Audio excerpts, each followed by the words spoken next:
لیکن آتے وقت کئی چیزوں کے مشاہدے کروائے گئے محمد رسول اللہ. جنت بھی دکھلائی گئی انہی آنکھوں سے دکھلائی گئی, جہنم بھی دکھلائی گئی. فرمایا یہ جنت ہے اور یہ جہنم ہے, اور فرمایا واپس آ کر محمد رسول اللہ نے کہ عمر مجھے تیرا محل جنت کے اندر دکھلایا گیا, کہ یہ عمر کا کیا ہے, محل ہے.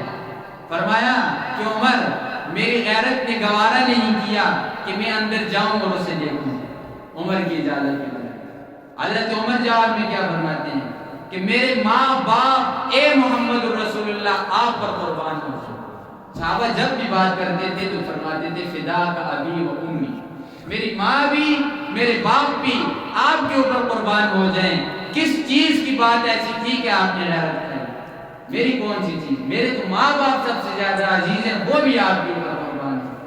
پھر واپس آئے, کئی چیزیں دکھلائی گئی. پر میں ایک جگہ پر گزر ہوا تو دیکھا کچھ لوگ ہیں, ان کے جو ہاتھوں کے ناخن ہیں وہ لوہے کے بڑے بڑے ناخن ہیں, اپنے چہرے کو نوچ رہے ہیں, اپنا گوشت اکھیڑ رہے ہیں چہرے سے, اپنے سینے کو بھی نوچ رہے ہیں, سینے سے بھی گوشت کو نکال رہے ہیں. پوچھا گیا کہ یہ کون لوگ ہیں؟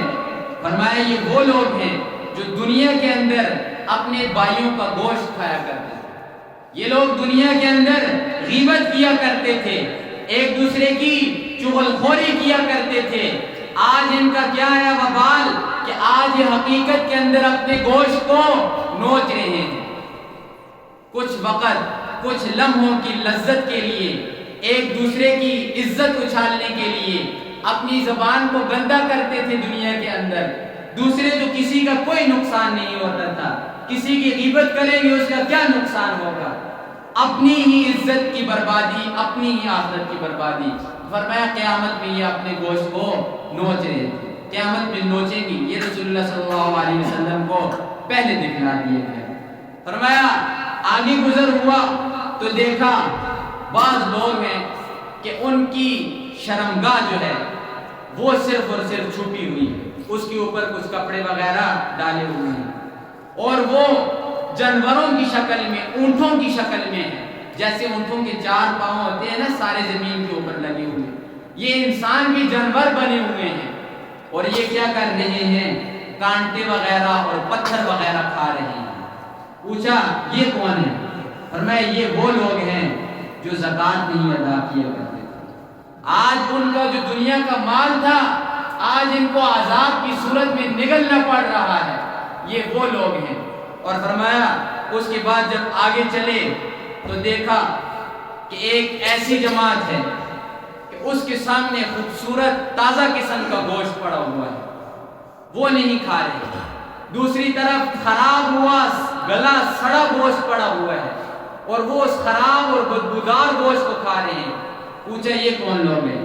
فرمایا یہ وہ لوگ ہیں جو اپنی حلال بیویوں کو چھوڑ کر حرام کاری کی طرف جایا کرتے تھے. حلال چیز کو چھوڑ کر حرام کی طرف جاتے تھے. حرام کھانے کو حلال کھانا چھوڑ کر حرام کی طرف جاتے تھے. آج ادھر بھی کیا حرام اور گندی چیزیں کھا رہے ہیں. فرمایا پھر رسول اللہ صلی اللہ علیہ وسلم کو خوشبو آئی ایک جگہ سے.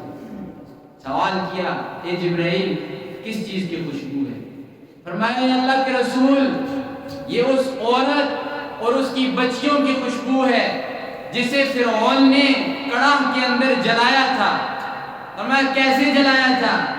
فرمایا کہ فرعون کی ایک لونڈی تھی, وہ کنگھی کر رہی تھی فرعون کی بیٹی کو. کنگھی کرتے کرتے اس کے ہاتھ سے کنگھی گری, اس نے اس کنگھی کو اٹھایا اور کہا بسم اللہ الرحمن الرحیم. تو اس کی بیٹی نے کہا کہ میرے باپ کا نام کیوں نہیں لیا؟ خدا تو میرا باپ فرعون ہے, اس کا نام لو. اس نے کہا نہیں, میرا بھی اور تیرے باپ فرعون کا بھی خدا ایک ہی ہے, وہ اللہ ہے. کہا کہ کہو میرے باپ کو خدا, وگرنہ میں باپ سے جا کر شکایت کرتی ہوں. اس نے کہا جاؤ کرو شکایت. شکایت ہوئی, فرعون نے بلایا, کہا کہ مجھے خدا کہو. اس نے کہا کبھی نہیں کہتی تجھے خدا. اس نے کہا اچھا حکم دیا اپنے نوکروں کو کہ بڑا کڑاہ تیار کیا جائے، کڑھائی کے اندر تیل ڈالا جائے، اس تیل کو اچھی طرح ابالو، جب صحیح طرح وہ بڑک جائے، ابل جائے، اس کے بعد ان ساروں کو ڈال دو باری باری کے اوپر۔ اور روایات کے اندر آتا ہے پہلے ایک بیٹی کو اٹھایا، اس کڑاہ کے اندر ڈالا، دیکھتی رہی وہ ماں کہ اس کے سامنے ڈلتے ہی مچھلی کی طرح بن کر اوپر آ گئی۔ دوسری بیٹی کو پکڑا، اٹھایا، ڈالا، اس طرح اس کی بیٹیوں کو ڈالتے گئے، آخر میں ایک بیٹی وہ والی جو دودھ پی رہی تھی اس کی چھاتی کے ساتھ لگی، اسے پکڑا۔ جیسے ہی پکڑا، ماں تو آخر ماں ہوتی ہے، اس کا کلیجہ پھٹنے کے اوپر آ گیا، ذرا سی رک گئی، تھم گئی، تو بیٹے نے ادھر سے آواز لگائی، ماں آج مت رکنا، لگا دے اس کڑھائی کے اندر چھلانگ، اپنی آخرت کو مت برباد کرنا دنیا کی زندگی کے لیے۔ یہ وہ لوگ تھے۔ تو فرعون کو اس نے کیا کی تھی؟ وصیت کی تھی کہ مرنے کے بعد ہم ساری ماں بیٹیوں کی ہڈیوں کو ایک جگہ پر دفن کرنا۔ وہ سارے جل گئے، ختم ہو گئی، ہڈیاں اٹھائی، ایک جگہ پر دفن کی۔ رسول اللہ صلی اللہ علیہ وسلم کو فرمایا گیا یہ وہی عورت ہے کہ جس کی ان ہڈیوں سے یہ خوشبو آپ کو جنت کے اندر آ رہی ہے۔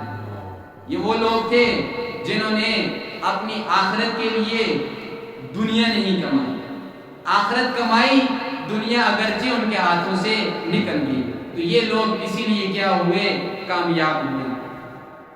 اور پھر ایک اور جگہ پر پہنچے، دیکھا کہ کچھ لوگ ہیں ان کے ہونٹوں کو اور ان کی زبانوں کو کینچیوں کے ساتھ کاٹا جا رہا ہے۔ رسول اللہ صلی اللہ علیہ وسلم نے پوچھا کہ اے جبرائیل یہ کون لوگ ہیں؟ فرمایا یہ آپ کی امت کے واعظین اور خطباء ہیں جو لوگوں کو نیک اعمال کرنے کی ترغیب دیا کرتے تھے لیکن خود اس پر عمل نہیں کیا۔ فرمایا ان کی زبانوں کو اور ان کے ہونٹوں کو کینچیوں سے کاٹا جا رہا ہے۔ واقعہ معراج یہ تو تفصیل سے بیان کریں تو اس کا موقع نہیں، بہت تفصیل ہے اس کے اندر، کئی قسم کی روایات ہیں، لیکن مختصر عرض کرنے کا مقصد یہ تھا کہ آپ ذرا محمد رسول اللہ صلی اللہ علیہ وسلم کی قربانیوں کو دیکھیں اور امت کے لیے دعاؤں کو دیکھیں، اور پھر ذرا ہم اپنے اعمال کو دیکھیں کہ ہمارے اعمال کیا ہیں۔ ایک جگہ پر رسول اللہ صلی اللہ علیہ وسلم کا اور گزر ہوا، دیکھا کہ کچھ لوگ ہیں ان کے سروں کو پتھروں کے ساتھ مارا جا رہا ہے، فرشتہ اوپر سے بڑا پتھر گراتا ہے، سر کے اندر آ کر لگتا ہے، سر ریزہ ریزہ ہو جاتا ہے، سر کے ٹکڑے ٹکڑے ہو جاتے ہیں، پھر دوبارہ سر صحیح حالت میں آتا ہے، دوبارہ اوپر سے فرشتہ پتھر مارتا ہے۔ پوچھا کہ یہ کون لوگ ہیں؟ فرمایا یہ آپ کی امت کے وہ لوگ ہیں جو نماز کے اندر سستی کیا کرتے تھے، نماز نہیں پڑھا کرتے تھے، بے نمازی لوگ تھے۔ اور یہ نماز ایک ایسی چیز ہے کہ مرنے کے بعد سب سے پہلا جو سوال ہوگا یہ نماز کا ہوگا۔ اول ما یحاسب به العبد یوم القیامت الصلاۃ۔ پیارے پیغمبر نے فرمایا کہ لوگوں نمازوں کی حفاظت کرو، قیامت میں بھی اور قبر میں بھی سب سے پہلا سوال جو ہوگا وہ کس کے متعلق ہوگا؟ نماز کے بارے میں ہوگا۔ اگر یہ نماز آپ کی درست نکل آئی تو باقی اعمال آپ کے ٹھیک نکل آئیں گے، لیکن اس کے اندر اگر کمی کوتاہی ہوگی تو باقی اعمال کا بھی خدائی پھر حافظ ہے۔ ان چیزوں کو دیکھنا چاہیے۔ یہ واقعے جو ہوتے ہیں، واقعہ معراج وغیرہ، یہ قرآن بیان کرے یا حدیث بیان کریں، یہ قصہ برائے قصہ نہیں ہوتا، یہ سمجھیں۔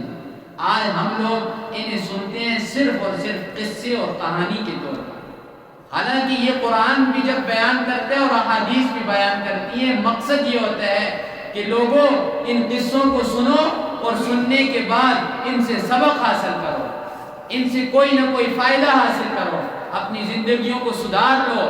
صرف اور صرف قصے کہانیوں کے طور پر نہ انہیں بیان کرو اور نہ انہیں سنو۔ یہ قصے اور کہانیاں نہیں ہیں، قرآن کے اترنے کا مقصد ہی قصہ کہانی نہیں۔ اللہ سے دعا ہے عمل کی توفیق عطا فرمائے۔